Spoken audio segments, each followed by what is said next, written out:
Hi friends, journaling ജേണിയുടെ പുതിയൊരു ക്ലാസ്സിലേക്ക് എല്ലാവർക്കും സ്വാഗതം.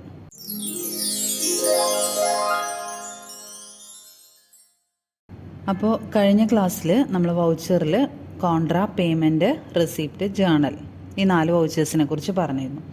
ഇന്നത്തെ ക്ലാസ്സിൽ നമ്മൾ ഡിസ്കസ് ചെയ്യാൻ പോകുന്നത് purchase, sales, debit note, credit note ഈ 4 വൗച്ചറുകളെ കുറിച്ചാണ്. ഓക്കെ, ഗേറ്റ് വേ ഓഫ് ടാലിയിൽ വൗച്ചേഴ്സിൽ എൻ്റർ അടിച്ചു. ഇനി നമ്മൾ കഴിഞ്ഞ ദിവസം പറഞ്ഞു ഇവിടെ നമ്മുടെ ഓരോ വൗച്ചറും എങ്ങനെയാണ് ഓപ്പൺ ചെയ്യുക എന്നുള്ളത് കാണാം. അപ്പോൾ നമുക്കിനി സെയിൽസ് വൗച്ചറിനെ കുറിച്ചാണ് പറയാനുള്ളത്. അപ്പോൾ കോൺട്രാ, പേയ്മെൻറ്റ്, റെസിപ്റ്റ്, ജേർണൽ വൗച്ചറിൻ്റെ ക്ലാസ് കാണാത്തവർ ആരെങ്കിലും ഉണ്ടെങ്കിൽ അത് കാണുക. ഇന്നത്തെ സെയിൽസ്, പർച്ചേസ്, റിട്ടേൺസ് വൗച്ചറുകളാണ് നമ്മൾ പറയുന്നത്. അപ്പോൾ F8 ആണ് സെയിൽസ് വൗച്ചറിന് F8 ആണ്. സെയിൽസ് വൗച്ചറിൽ നമ്മൾ എൻട്രി ചെയ്യണത് സെയിൽസ് ട്രാൻസാക്ഷൻ, സെയിൽ ചെയ്യുന്ന എല്ലാ എൻട്രീസും എല്ലാ ട്രാൻസാക്ഷനും നമ്മൾ സെയിൽസ് വൗച്ചറിലാണ് കാണിക്കുക. അതേപോലെ F9 പർച്ചേസ് ആണ്. പർച്ചേസിൽ നമ്മൾ കാണിക്കുന്നത് എല്ലാ പർച്ചേസ് എൻട്രീസും നമ്മൾ പർച്ചേസിൽ കാണിക്കും. F8 സെയിൽസിൽ എല്ലാ സെയിൽസ് എൻട്രീസും, അതുപോലെ F9 പർച്ചേസിൽ എല്ലാ പർച്ചേസ് എൻട്രീസുമാണ് നമ്മൾ കാണിക്കുന്നത്. ഇനി സെയിൽസും പർച്ചേസും എടുക്കുമ്പോൾ കഴിഞ്ഞ ദിവസങ്ങളിൽ നമ്മൾ കോൺട്രാ, പേയ്മെൻറ്റ്, റെസിപ്റ്റ് എല്ലാ വൗച്ചറുകൾക്കും ഡെബിറ്റ്, ക്രെഡിറ്റ് ഓപ്ഷനാണ് വന്നിരുന്നത്. ഇനി സെയിൽസും പർച്ചേസും എടുക്കുമ്പോൾ മാത്രം അത് ഡെബിറ്റ്, ക്രെഡിറ്റ് എന്നുള്ളൊരു ഓപ്ഷൻ അല്ല നമുക്ക് അവിടെ കാണാൻ പറ്റുന്നത്. അപ്പം നമ്മൾ അതിൻ്റെ മോഡ് ചേഞ്ച് ചെയ്യാൻ ഇവിടെ ചേഞ്ച് മോഡ് എന്ന് പറഞ്ഞിട്ടുണ്ടാവും. ഷോർട്ട് കീ ആണ് Ctrl+H. ഏതെങ്കിലും ഒരു കീയുടെ താഴെ അല്ലെങ്കിൽ ഒരു ലെറ്ററിൻ്റെ താഴെ സിംഗിളാണ്, ഒരു ലൈനാണ് വന്നിരിക്കുന്നത്, സിംഗിൾ അണ്ടർലൈൻ ആണെങ്കിൽ അവിടെ നമ്മൾ Alt+ ആ ഒരു കീ ആണ് യൂസ് ചെയ്യേണ്ടത്. ഡബിൾ അണ്ടർലൈൻ ആണെങ്കിൽ നമ്മൾ Ctrl+ ആ കീ ആണ് യൂസ് ചെയ്യേണ്ടത്. അപ്പോൾ ഇവിടെ Hൻ്റെ താഴെ ഡബിൾ അണ്ടർലൈൻ ആണ്. അപ്പോൾ Ctrl+H change mode, Ctrl+H press ചെയ്യുക. അപ്പോൾ അവിടെ മോഡ് ചേഞ്ച് ചെയ്യാൻ വരും. അവിടെ അക്കൗണ്ടിങ് ഇൻവോയ്സും ഉണ്ട്, ആസ് വൗച്ചറും ഉണ്ട്. നമുക്ക് ഡെബിറ്റ്, ക്രെഡിറ്റ് എന്നുള്ള രീതിയിലാണ് നമുക്ക് എൻട്രി ചെയ്യണമെങ്കിൽ നമ്മളതിനെ ആസ് വൗച്ചർ മോഡാക്കി മാറ്റണം. അതല്ലെങ്കിൽ നമ്മൾ ചേഞ്ച് മോഡിൽ പോയിട്ട് അക്കൗണ്ടിങ് ഇൻവോയ്സ്, ഇവിടെ നമ്മൾ ജസ്റ്റ് 2 അക്കൗണ്ടുകൾ കൊടുക്കുക. സാധാരണയായിട്ട് നമ്മൾ ഡെബിറ്റ്, ക്രെഡിറ്റ് എൻട്രി മോഡലിലാണ് ചെയ്യാറ്. അതുകൊണ്ട് നമുക്ക് ചേഞ്ച് മോഡിൽ പോയിട്ട് ആസ് വൗച്ചർ ഓപ്പൺ ചെയ്തിടാം. ഓക്കെ, അപ്പോൾ സെയിൽസിൽ ഡെബിറ്റ്, ക്രെഡിറ്റ് എന്നുള്ള ഓപ്ഷൻ വന്നു.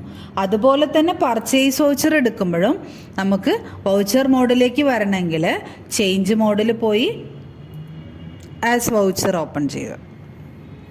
ഇതാണ് സെയിൽസും പർച്ചേസും. ഇനി അടുത്തത് ഡെബിറ്റ് നോട്ടും ക്രെഡിറ്റ് നോട്ടുമാണ്. ഡെബിറ്റ് നോട്ട് എന്ന് പറഞ്ഞാൽ സാധാരണയായി പർച്ചേസ് റിട്ടേൺ ചെയ്യാനാണ് നമ്മൾ ഡെബിറ്റ് നോട്ട് യൂസ് ചെയ്യാറ്. അതേപോലെ സെയിൽസ് റിട്ടേൺ ചെയ്യാനാണ് നമ്മൾ ക്രെഡിറ്റ് നോട്ട് യൂസ് ചെയ്യുന്നത്. പർച്ചേസ് റിട്ടേൺ ചെയ്യാൻ വേണ്ടിയിട്ട് ഡെബിറ്റ് നോട്ടും സെയിൽസ് റിട്ടേൺ ചെയ്യാൻ വേണ്ടിയിട്ട് ക്രെഡിറ്റ് നോട്ടുമാണ് സാധാരണ നമ്മൾ യൂസ് ചെയ്യാറ്. ടാലി ERP 9 നമ്മൾ F11 ഫീച്ചേഴ്സിൽ പോയിട്ടാണ് ഡെബിറ്റ് നോട്ടും ക്രെഡിറ്റ് നോട്ടും സെറ്റ് ചെയ്തിരുന്നത്. ഇവിടെ നമുക്ക് അതിൻ്റെ ആവശ്യമില്ല. നമ്മൾ എന്ത് ചെയ്യണം? അതർ വൗച്ചേഴ്സ് ഉണ്ടായിരിക്കും. F10 അതർ വൗച്ചേഴ്സിൽ ഉണ്ടായിരിക്കും ഇവിടെ ക്രെഡിറ്റ് നോട്ട്, ഡെബിറ്റ് നോട്ട് എന്ന് പറഞ്ഞിട്ട്. ക്രെഡിറ്റ് നോട്ട് Alt+F6 ആണ് ക്രെഡിറ്റ് നോട്ട്. അതേപോലെ ഡെബിറ്റ് നോട്ട് എന്ന് പറയുന്നത് Alt+F5. ERP 9 നമ്മൾ ഡെബിറ്റ് നോട്ടിന് Ctrl+F9 ആണ് യൂസ് ചെയ്തിരുന്നത്. ടാലി ERP 9 ഡെബിറ്റ് നോട്ട് എന്ന് പറഞ്ഞാൽ Ctrl+F9 ആയിരുന്നു. ടാലി പ്രൈമിൽ ഡെബിറ്റ് നോട്ട് എന്ന് പറയുന്നത് Alt+F5 ആണ്. അതേപോലെ ടാലി ERP 9 ക്രെഡിറ്റ് നോട്ടിന് നമ്മൾ യൂസ് ചെയ്തിരുന്നത് Ctrl+F8 ആയിരുന്നു. ഇവിടെ നമ്മൾ ക്രെഡിറ്റ് നോട്ടിന് യൂസ് ചെയ്യുന്നത് Alt+F6 ആണ്. ഇങ്ങനെ ചെറിയൊരു മാറ്റം ഉണ്ടായിരിക്കും. അപ്പോൾ നമുക്കിപ്പോൾ ടാലി പ്രൈമിനെ കുറിച്ച് നോക്കിയാൽ മതി, അതിൻ്റെ കീസ് മാത്രം നമ്മൾ ശ്രദ്ധിച്ചാൽ മതി. പക്ഷെ നമ്മൾ പഴയ വേർഷൻസ് യൂസ് ചെയ്തിട്ടില്ല, അല്ലെങ്കിൽ പഠിച്ചിട്ടില്ല, അല്ലെങ്കിൽ അതിൽ വർക്ക് ചെയ്തിരുന്ന ഒരാളാണെങ്കിൽ നമുക്ക് കൂടുതലും ആ ഒരു കീസായിരിക്കും നമ്മുടെ മനസ്സിലുണ്ടായിരിക്കുക. അപ്പോൾ അതിന് നമ്മൾ ടാലി പ്രൈമിലേക്ക് എത്തുമ്പോൾ ചെറുതായിട്ടൊന്ന് മാറ്റിയെടുക്കണം. ഓക്കെ, അപ്പോൾ ഇവിടെ നമുക്ക് ക്രെഡിറ്റ് നോട്ടിന് Alt+F6ഉം അതേപോലെ ഡെബിറ്റ് നോട്ടിന് Alt+F5ഉമാണ് നമ്മൾ യൂസ് ചെയ്യേണ്ടത്. അപ്പോൾ ക്രെഡിറ്റ് നോട്ടിൽ പോയിട്ട് ജസ്റ്റ് എൻ്റർ പ്രസ് ചെയ്താൽ മതി, ക്രെഡിറ്റ് നോട്ട് വന്നിട്ടുണ്ടായിരിക്കും. അതിൽ നമ്മൾ നേരത്തെ പറഞ്ഞ പോലെ ചേഞ്ച് മോഡിൽ പോവുക, ആസ് വൗച്ചർ കൊടുക്കുക.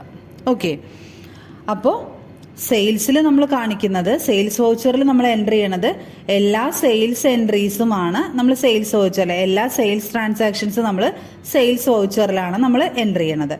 അതേപോലെ എല്ലാ പർച്ചേസ് ട്രാൻസാക്ഷനും നമ്മൾ റെക്കോർഡ് ചെയ്യുന്നത് പർച്ചേസ് വൗച്ചറിലാണ്. അതുപോലെ പർച്ചേസ് റിട്ടേൺ വരുന്നത്, പർച്ചേസ് റിട്ടേൺ ഡെബിറ്റ് നോട്ട് എടുക്കാനുള്ള ഷോർട്ട് കീ ആണ് Alt F5. അതേപോലെ സെയിൽസ് റിട്ടേൺ ക്രെഡിറ്റ് നോട്ടാണ്, ക്രെഡിറ്റ് നോട്ടിന് Alt F6. ഓക്കെ, അപ്പോൾ ഇന്നത്തെ ക്ലാസ്സിൽ നമ്മൾ ഡിസ്കസ് ചെയ്ത് പർച്ചേസ്, സെയിൽസ്, റിട്ടേൺസ് ആയിരുന്നു.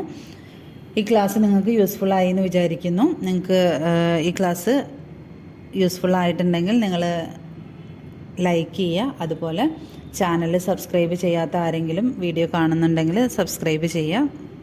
എന്തെങ്കിലും ഡൗട്ട്സോ കമൻസോ ഉണ്ടെങ്കിൽ നിങ്ങൾക്ക് കമൻറ്റ് ബോക്സിൽ അറിയിക്കാവുന്നതാണ്. അതുപോലെ ആർക്കെങ്കിലും അക്കൗണ്ട്സ് പഠിക്കാൻ താല്പര്യമുള്ളവരുണ്ടെങ്കിൽ അവരിലേക്ക് നിങ്ങൾ ഈ ചാനൽ ഷെയർ ചെയ്ത് കൊടുക്കുക. അപ്പോൾ നമുക്ക് അടുത്ത വീഡിയോയിൽ വീണ്ടും പുതിയൊരു ടോപ്പിക്കുമായിട്ട് കാണാം. Okay, thank you, by.